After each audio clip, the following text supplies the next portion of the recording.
ওকে যে অপমান করে বাড়ি থেকে বের করে দিয়েছিলাম, সে কথা এত অল্প সময়ের মধ্যে ভুলে গেছিস? না, ভুলিনি। যতক্ষণ পর্যন্ত আপনাকে আর বিথিকে আমার কথা না বলতে পারবো, ততক্ষণ পর্যন্ত আমি আসব, বারবার আসব। তোমার মতো দুশ্চরিত্র লম্পট কিসের প্রত্যাশা এখানে বারবার আসবে? আমাদের ভালোবাসার মাঝখানের দেয়াল ভাঙার প্রত্যাশায় আমাকে আসতেই হবে। এই যুদ্ধটা তোমার আর আমার।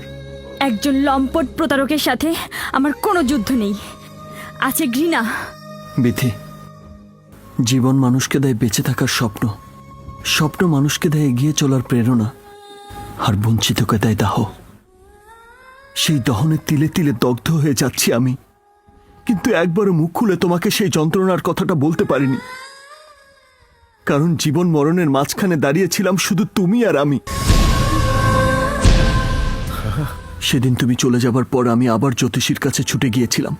তিনি স্পষ্ট করে জানিয়ে দিলেন, আমার সাথে তোমার বিয়ে হলে বিয়ের পরপরই তোমার মৃত্যু হবে। আমি বিশ্বাস করিনি।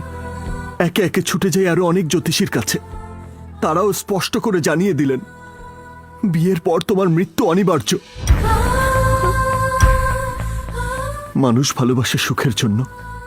তোমার কাছে তোমার মৃত্যুর খবর নিয়ে আমি কিভাবে আসি বলো?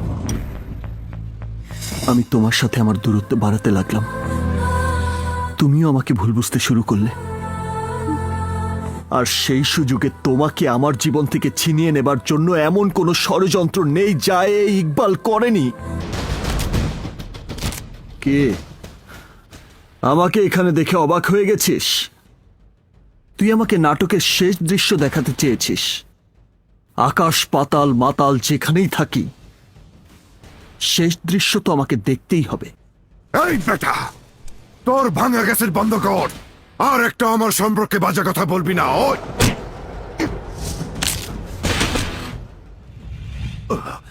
বলবো না, তবে দেখাবো।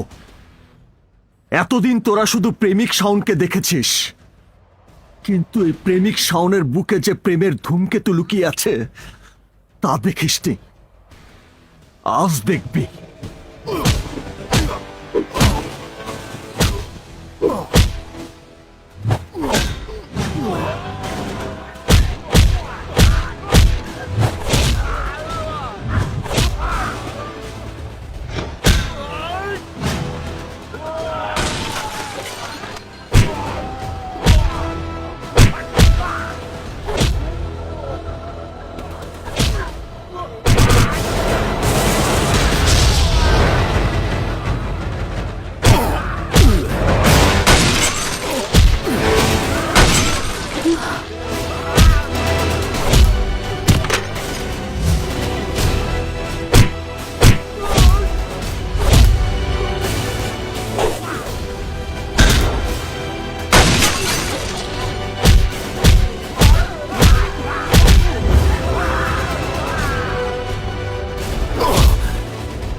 ইকবাল, ছাড়, ছাড় আমার মেয়েকে।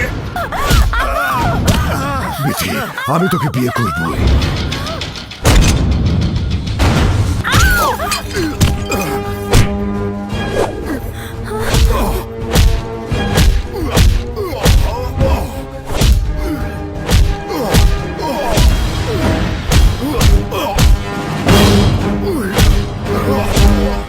Don't move!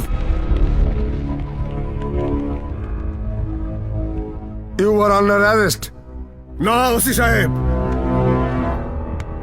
শাওন ক্রিমিনাল নয়। আসল ক্রিমিনাল হচ্ছে ওই ইকবাল। ওকে নিয়ে যান। এই, ওদেরকে নিয়ে চলো।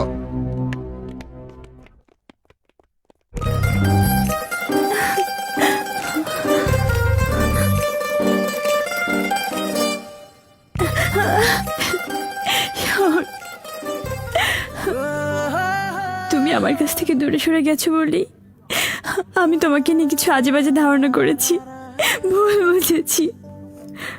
মানুষের জীবন মরণের সময় জানার ক্ষমতা একমাত্র সৃষ্টিকর্তার। শুধু এইটুকু জানো, আমি তোমাকে ভালোবাসি, তুমি আমার। বাঁচলে তোমার বুকে মাথা রেখে বাঁচবো, আর মরলে তোমার বুকে মাথা রেখেই মরবো।